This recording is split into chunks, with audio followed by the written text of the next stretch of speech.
Hey everyone, how are you guys?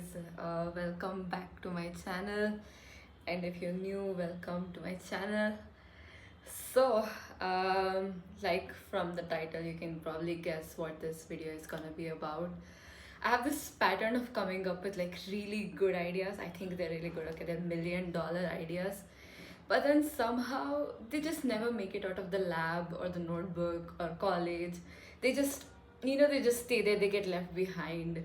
So today, instead of hiding my not so successful ventures, I want to walk you through each one of them and what I actually learned from them. And so what I want you to get from this video is basically different ideas that you can do when you're in college or outside of college. It's not really specific like to students, but so basically different things that you can try. And from the lessons that I learned, because I'll be sharing them, maybe you can use those lessons too, so that you don't make the same mistakes that I do. Because hey, not every great idea it becomes the next Apple or Google, right? Or maybe it can. Okay, let's get right into it.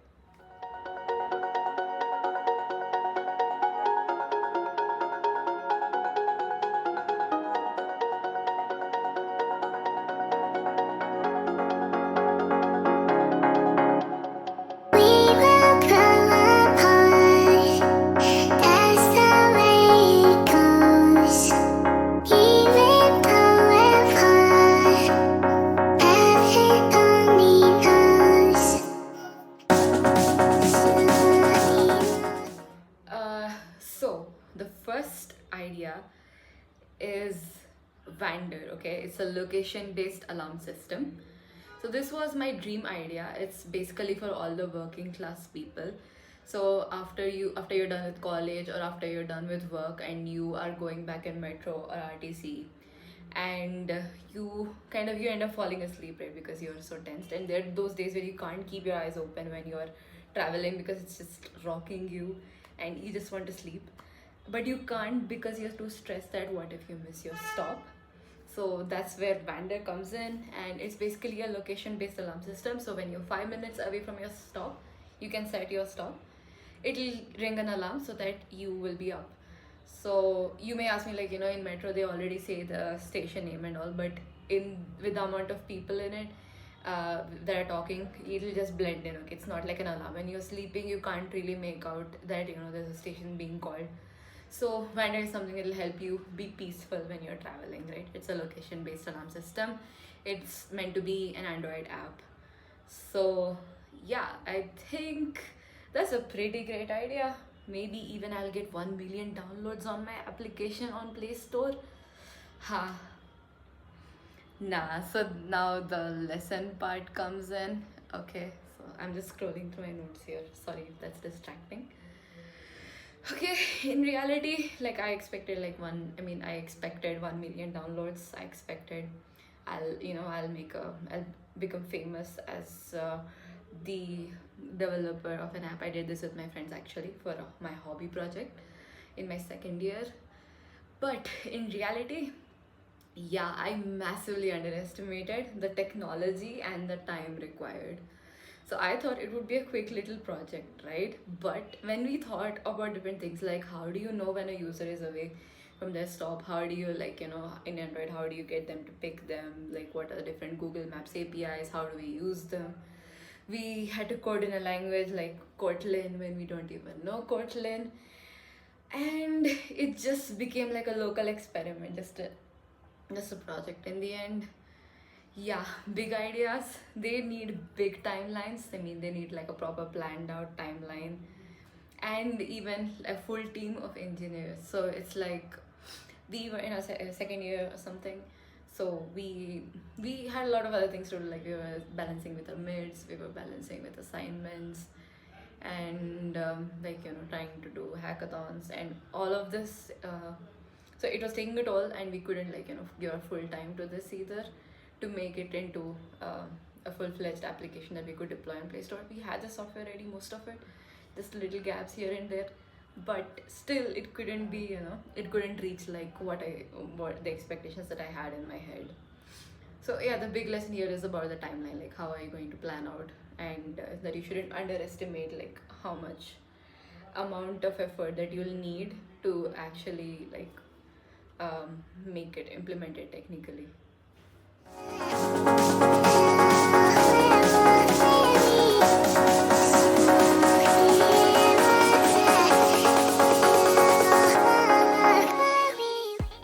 Okay, so the next one is Codecraft. Oh god, this is gonna be a ride. Okay, there's a lot to unpack in this one. This was my entrepreneurial phase. I was like, I will become the owner of a firm that will generate millions in revenue and income. I was like, I'm gonna be an entrepreneur. But my problem, like I was in it for the money, right? My problem was that I didn't have enough ideas. I didn't have enough novel ideas that I thought, I mean, I thought I was lacking in ideas. I was lacking in authenticity in ideas. So, what I thought would be like a fun experiment to do, it was not an experiment, but it was more like a thought project, right? I wanted to launch something, a company, where I just started and I don't really have like an idea or USP or novelty behind it. I just wanted to first start because I thought that what was stopping from me and my dream of a billionaire hotshot CEO is just me starting. Okay, so I just started, and what I started is Codecraft. It is a technical consulting firm that is supposed to like solve like specific hard technology problems in a huge scale with clients. Yep. The only issue, well, I mean, I didn't have a novel idea, neither did I have clients, and Codecraft ended up being more like a college club than an actual business. So it's like we were recruiting people, and the people that we were recruiting, there were a lot of people who were actually interested to like do an internship or take up different roles in the firm. We didn't go to like I wanted to register it and all of that, but I didn't really have a differentiator between my consultancy and other consultancies. I just started. Yeah, my business had started. Everything was flowing. There were people working on board with me. We were all working on various projects. I mean, at the college level, like we wanted to build a tracking app for our college buses because we didn't have any. Like we were living on WhatsApp location share that our driver uncle used to do. So we were trying to solve that. We were making websites for clubs, but we didn't have any real clients, and neither did I have any like a real plan or employees that were fully dedicated to it. So this, it was also like the people who were in, like I, a student, I was heading this. There were other students who were part of it, part of the teams, and then doing the different projects and all. But it was hard to balance like studies and this. So the lesson here is like just because I started something doesn't mean that it'll succeed without a plan or a real need in the market. Okay, maybe we had some needs that we were solving, but you didn't really need Codecraft to do it. Anybody could be doing it, and maybe there were people doing it better. Like there are other consultancies, right?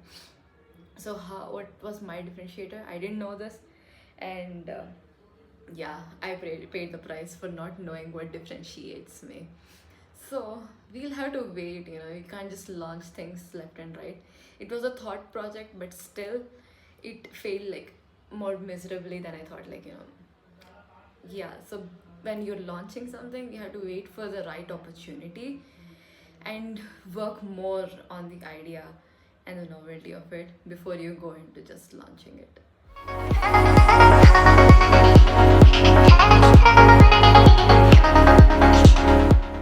Okay, so I know I've not been very consistent in uploading. I'm trying to work on that. Like I'm balancing my work and filming for YouTube and thinking of ideas and lead code. Oh my god, I've not been doing DSA at all. I want to do it. Like I want to be able to like solve hard problems too. Maybe I will upload like DSA content, related content in the next few uploads, hopefully. Yeah.